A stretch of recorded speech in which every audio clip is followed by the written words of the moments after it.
Bonjour mes amis, Meir Metoudi, fondateur du tutoriel La Halacha, c'est facile dans le cadre du programme Shabbat ou le projet de la délivrance. Et aujourd'hui une nouvelle capsule sur la suite des lois de Mouksé. Alors je fais un petit récapitulatif sur ce qu'on a dit la semaine dernière. Nous avons parlé la semaine dernière des lois de Mouksé, deux sortes de Mouksé. Le premier étant Mouksé Shemelar Tolei Issour, le deuxième étant Mouksé Mehamad Goufo. Je vais vous expliquer tout de suite la traduction. Mouksé Shemelar Tolei Issour, le premier, c'était quelque chose qui est Mouksé, donc quelque chose que j'ai sorti de mon esprit d'utiliser pendant Shabbat. Pour quelle raison? Pour la simple raison que le travail que je fais avec est un travail qui est interdit, comme un marteau ou une boîte d'allumettes. C'est ce qu'on avait dit la semaine dernière. Alors, ce Mouksé Shemelar Tolei Issour, nous avons expliqué que nous avions le droit, malgré tout, de le déplacer normalement avec la main, si nous avions besoin de l'emplacement qu'il occupait. Comme par exemple, j'ai un marteau posé sur un banc et je veux m'asseoir à cette place, je pourrais déplacer avec la main ce marteau pour m'asseoir à sa place, ou bien si j'ai besoin de l'utiliser dans le cadre d'une utilisation qui serait permise Shabbat. Comme par exemple, je dois casser une noix de coco, je n'ai rien d'autre qu'un marteau pour la casser, j'aurai le droit d'utiliser ce marteau pour casser cette noix de coco. Ça, c'est ce qu'on avait expliqué dans le cadre de Mouksé Shemelar Tolei Issour.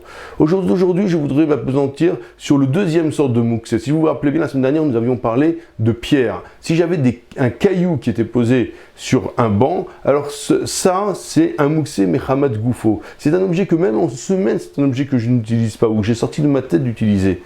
Donc cet objet-là, je ne pourrais pas le déplacer ni pour l'emplacement qu'il occupe, ni pour l'utiliser par lui-même. Alors je vais vous donner tout un exemple, on avait parlé la semaine dernière de pierre. Alors je ne pourrais pas enlever de manière normale avec ma main cette pierre qui se trouvait sur un banc pour la déplacer pour pouvoir m'asseoir sur ce banc-là, ni même utiliser cette pierre comme cale-porte ou pour casser une noix ou pour poser sur des feuilles pour pas qu'elles s'envolent, si je n'avais pas au préalable défini cette pierre-là comme étant un cale-porte ou bien comme étant un poids pour empêcher les feuilles de s'envoler. Si j'avais fait cette chose-là avant, Shabbat, ou bien que j'avais utilisé cette pierre-là, même sans le dire spécifiquement, j'utilise cette pierre pour un but spécifique, mais que je l'avais fait avant Shabbat, j'aurais le droit d'utiliser cette pierre, on avait dit, pendant le Shabbat. Ou sinon, ça sera interdit. Alors, je voudrais appesantir donc ces lois de Mouksé en ce qui concerne donc ce Mouksé spécifique qu'on appelle Mouksé Mehamad Goufo.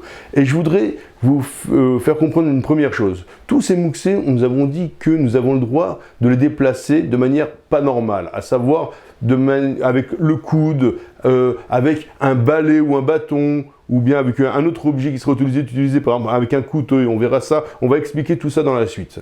Alors, quels sont les objets qui rentrent dans le cadre de Mouksé Mehamad Goufo? Parce que pour savoir si je peux déplacer normalement un objet Mouksé pour l'endroit qu'il occupe ou pour l'utiliser dans le cadre d'un objet d'une manière interdite ou pas, comme dans le cadre de ces Mouksé Mehamad Goufo, il faut savoir quelles sont les sortes de Mouksé qui s'apparentent à ce style de Mouksé Mehamad Goufo. Alors, il rentre dans cette catégorie-là plusieurs sortes d'objets. On va expliquer tout de suite. Alors, il y a par exemple la première chose, c'est l'argent.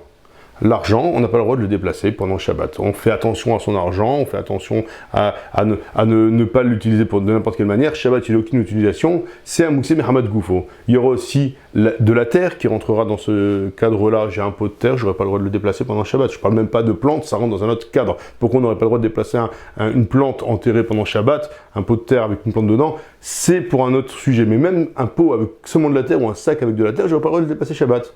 Des bouts de bois. Vous avez fini la souka, vous avez des planches en bois, vous voulez déplacer les planches, les bâtons, par exemple, on n'aura pas le droit de les déplacer pendant le Shabbat. De la peinture, du sable.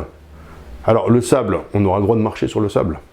On a bien expliqué que de toucher un Mouksé tant qu'on ne le déplace pas, on a le droit. Même si je marche sur le sable et qu'en marchant, je vais faire des traces ou je vais déplacer un petit peu du sable, mais c'est de manière involontaire et c'est pas mon but, j'aurai le droit.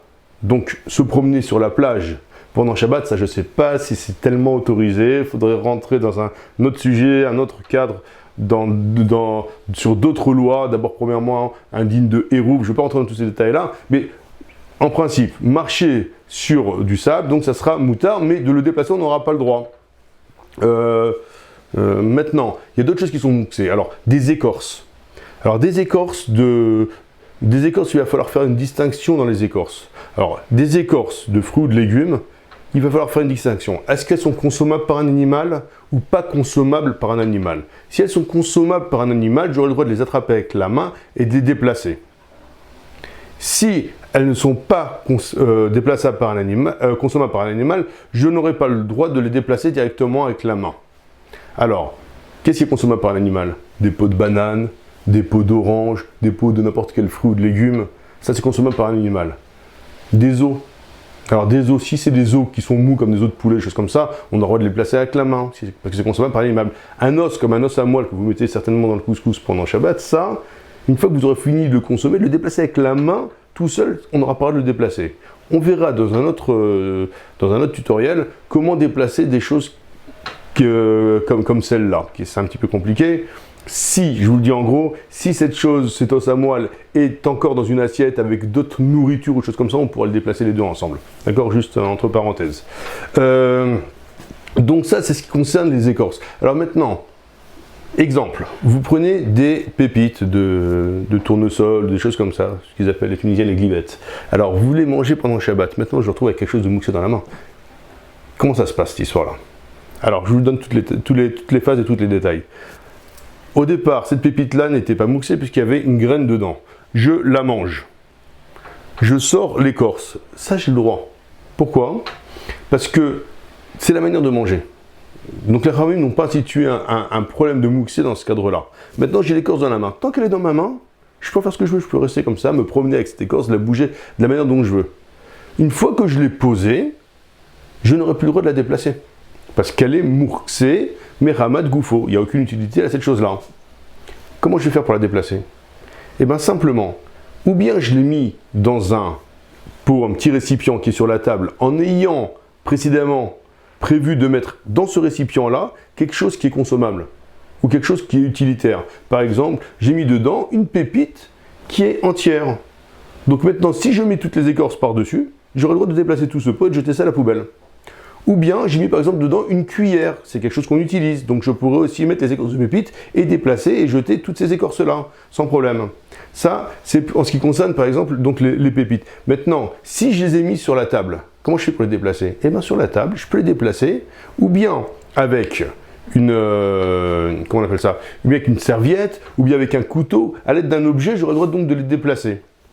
Voilà, c'est à peu près ça au niveau des pépites. Qu'est-ce qu'il y a d'autre qu'on peut déplacer ou pas? Alors, de la viande. Alors, de la viande, que la viande soit crue, ou que la viande soit congelée, on aura le droit de la déplacer pendant le Shabbat.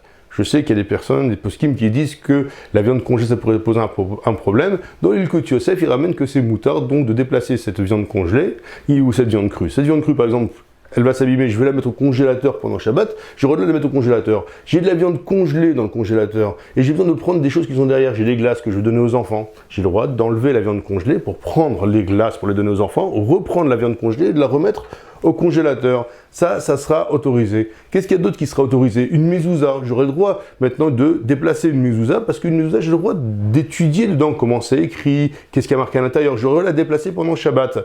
Qu'est-ce qu'on a d'autre? Ah, venez, on va rentrer dans un autre sujet maintenant, qui sont les objets cassés. Alors imaginez que vous cassez Chas Shalom un objet pendant le Shabbat. Comment on fait? Alors maintenant, j'ai un verre que j'ai fait tomber, et le verre s'est cassé pendant le Shabbat. Ça vous rappelle peut-être votre mariage. Comment je vais faire pour déplacer ces morceaux de verre pendant le Shabbat? C'est dangereux, on risque de se blesser. Je pourrais prendre un balai et une pelle, les ramasser avec un balai et une pelle. Ce qui serait interdit, c'est de les ramasser avec la main. Mais avec un balai et une pelle, de les mettre dans la poubelle, ça sera autorisé. Il y a d'autres choses qui peuvent se casser pendant le Shabbat Chas Shalom, comme par exemple une chaise, un pied de chaise, un talon de chaussure. Ben, une chaise où il manque un pied, on ne peut pas s'asseoir dessus, c'est le pied de la chaise, comme la chaise devient mouxée.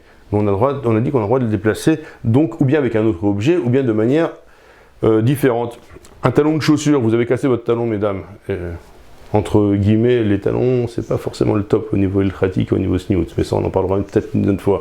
Vous avez cassé votre talon de chaussure, ben, vous ne pouvez plus utiliser la chaussure devient mouxée, mais hamad goufo, vous ne pourrez plus la déplacer, ni la chaussure, ni le talon, normalement. Vous devrez les déplacer à l'aide d'un objet ou de manière différente. Alors ça c'est pour, on a parlé donc des chaussures, quoi d'autre? je vous avais parlé dans le premier tuto de vous préparer pour le Shabbat. Vous préparez pour le Shabbat, je vous avais parlé de enlever toutes les choses qui sont mouxées, qui pourraient vous poser un problème pendant le Shabbat. Vous avez des portables, des ordinateurs, des choses.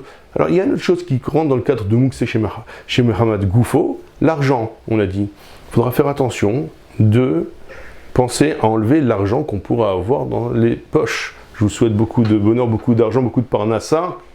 Je vous souhaite d'avoir les poches remplies d'argent, mais Shabbat et avant Shabbat, il faut faire attention de pouvoir enlever cet argent-là pour ne pas arriver à transporter de l'argent Shabbat. Premièrement, parce qu'il y a un problème donc d'avoir sur soi du mouxé. Deuxièmement, parce qu'il faut faire attention de ne pas avoir des choses dans les poches. Dans les endroits où il n'y a pas de hérouf, c'est encore un autre sujet. Une ville qui ne serait pas entourée de murailles, on n'aurait pas le droit de sortir de sa maison et d'aller dans un domaine public en portant quelque chose, ou bien d'être dans un domaine public et de déplacer d'un endroit à l'autre du domaine public un objet dans le cadre d'une ville où il n'y aurait pas de hérouf, de murailles.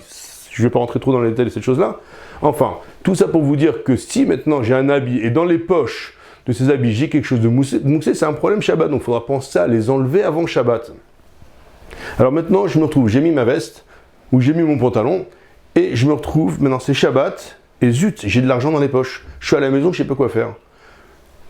Je pourrais secouer mes poches, et je devrais secouer mes poches pour enlever le mouxé qui est dans mes poches. Alors maintenant, est-ce que je dois le faire tout de suite? Non, c'est sur vous. Allez dans un endroit qui convient, allez dans un coin de votre maison où vous ne perdrez pas donc cet argent, et vous pourrez vider votre poche, je ne sais pas, si vous avez un tiroir, si vous avez une table ou quoi, vous viderez vos poches comme ça, de manière à sortir l'argent qui est dans les poches. Donc tout ça pour vous dire que c'est important de se préparer avant Shabbat. Une des choses de préparation, donc, c'est d'enlever le mouxé qui pourrait vous déranger pendant le Shabbat. Quoi d'autre? Les animaux. Les animaux, c'est mouxé, mais Hamad Goufo aussi. Alors, un animal, on n'aura pas le droit de le déplacer Shabbat. Maintenant, nourrir un animal Shabbat, entre guillemets, parce que ça fait partie du cadre de mouxé, mais puisqu'on en parle, je vais vous dire la halakha, un animal, on a le droit de le nourrir si c'est un animal qui dépend de vous. Alors si vous avez des pigeons dans la rue, en Israël on a des chats, ça ils se débrouillent tout seuls, ils n'ont pas besoin de nous pour manger, on n'aura pas le droit de les nourrir pendant Shabbat. Mais si vous avez un poisson rouge, vous avez un chien, vous avez un chat des animaux domestiques, vous avez un perroquet ou une perruche, ça ils dépendent de vous. Si vous ne les nourrissez pas, vous leur donnez ni à boire ni à manger, ils vont mourir. Donc non seulement vous aurez une mitzvah de leur donner à manger pendant Shabbat, mais en plus vous devrez leur donner à manger avant que vous-même vous mangiez. S'ils n'ont pas à manger, vous n'avez pas le droit de manger. Votre animal passe avant vous. Donc maintenant, par contre les déplacer on n'aura pas le droit. Alors, dans quel cas on n'a pas le droit? Dans le cas où on n'a pas besoin de les déplacer pour quelque chose de spécifique qui leur causerait un dommage. Mais si par exemple vous avez je vous donne un exemple, un perroquet, une perruche dans sa cage et il y a le soleil qui lui tape dessus.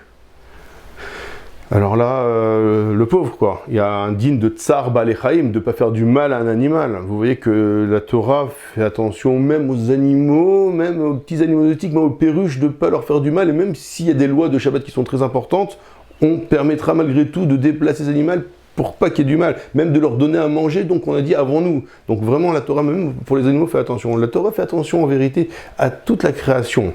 Et quand j'entends des propos des fois un petit peu racistes, entre guillemets, je tiens à rappeler aux personnes que si la Torah a dit de faire attention aux animaux, a fortiori aux êtres humains, qu'ils soient juifs ou pas juifs, ou de n'importe quelle confession, il faut savoir respecter toutes les créatures que Kadosh Baruch Hu a créées. Bien sûr, il faut faire aussi attention aux personnes qui nous portent préjudice, ça on n'a pas parlé de cette chose-là, hein. Mais je parle en général de respecter tout le monde. Donc on retourne aux animaux.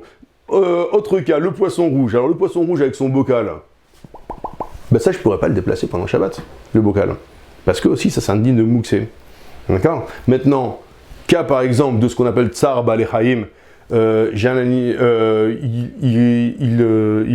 risque de souffrir si j'interviens pas pour lui. Par exemple, le poisson rouge, l'eau a diminué complètement, il se retrouve à nager comme ça, là. On aura le droit, donc Shabbat, dans ce cas spécifique, de rajouter de l'eau dans l'aquarium. Sinon, j'aurais pas le droit de rajouter de l'eau dans l'aquarium. D'accord? Les moustiques, zzz, tac, il arrive, il est ici. Alors maintenant, le moustique aussi, il a un problème de mouxé. Donc, mais malgré tout, comme on a du tsar pour nous aussi, j'aurais le droit d'enlever le moustique, de le faire fuir. mais j'aurai pas le droit de le tuer par contre. Faire attention. D'accord, ça c'est pour le moustique. Qu'est-ce qu'on a donc? Un bouton, j'ai un bouton, par exemple de chemise, de manche, ce que vous voulez. Le bouton est tombé pendant Shabbat. Alors ça par contre, le bouton, j'aurai le droit de le prendre à la main et de le déplacer pour le poser dans un endroit pour y faire attention pour pouvoir le recoudre après Shabbat. Même chose, un collier de perles, mesdames. Tac, votre mari vous a offert un collier de perles. Malheureusement, il s'est cassé. Toutes les perles se sont éparpillées dans la maison. J'aurai le droit de ramasser toutes les perles et de les mettre de côté pour pouvoir reconstituer le collier après Shabbat. Donc ça c'est pour le collier de perles. Il me reste encore un petit sujet par rapport à ce Inyan de Mouksé que je voudrais rajouter. Ça rentre un petit peu dans un autre cadre, mais malgré tout ça rentre dans ce cadre-là. C'est ce qu'on appelle Garaf Shel Re'i. Garaf Shel Re'i, traduction en français facile, la poubelle. Alors la poubelle, alors vous allez me dire, c'est rempli de choses Mouksé. Alors est-ce que je peux la déplacer ou pas? Alors nos sages, parce qu'il est important pour eux que la personne se sente bien, qu'on vive dans le confort et donc de ne pas être dérangé, que les lois de la Torah ne sont pas faites pour déranger les personnes, mais pour mieux vivre leur spiritualité, ont permis de déplacer les poubelles pendant Shabbat, et ça ne sera pas considéré comme Mouksé. Comme les lois de Mouksé, c'est les Chachamim qui nous ont situé ça, la poubelle, ils ont dit que ça s'appelle Garaf Shel Re'i et qu'on aura le droit de la déplacer Shabbat pour le confort personnel du Shabbat. Donc, dans une ville où il y aurait un Hérouv, en Israël, à Jérusalem, ou dans d'autres villes, selon le Hérouv que vous suivez, vous aurez le droit de prendre la poubelle et de la descendre, et de même descendre la poubelle entière et de reprendre la poubelle en plastique, une fois que vous aurez jeté le sac plastique, et de la ramener à la maison dans une ville où il y a un Hérouv, je précise bien. Dans une ville où il n'y a pas de Hérouv et que votre poubelle est remplie dans la poubelle en plastique, je pourrais prendre le sac, le mettre de côté et remettre un nouveau sac dans la poubelle, ça serait autorisé. La même chose par exemple pour un pot de bébé en plastique dans lequel il fait ses besoins, j'aurais le droit de le déplacer, ce pot de bébé, sans aucun problème. Donc je pense qu'on a fait plus ou moins le tour des halachot de Mouksé chez Melarto de l'Issour, excusez-moi, Mouksé Mehamad Goufo. Et je vous souhaite un très bon Shabbat et j'espère, Bezrat Hashem, vous revoir la semaine prochaine pour de nouvelles halachot. Comme je vous l'ai dit, la halacha c'est facile et j'espère avec l'aide de Dieu pouvoir faire avec vous le tour de toutes les halachot Shabbat et avec l'aide de Dieu continuer sur d'autres halachot après. Shabbat Shalom, Omevorach.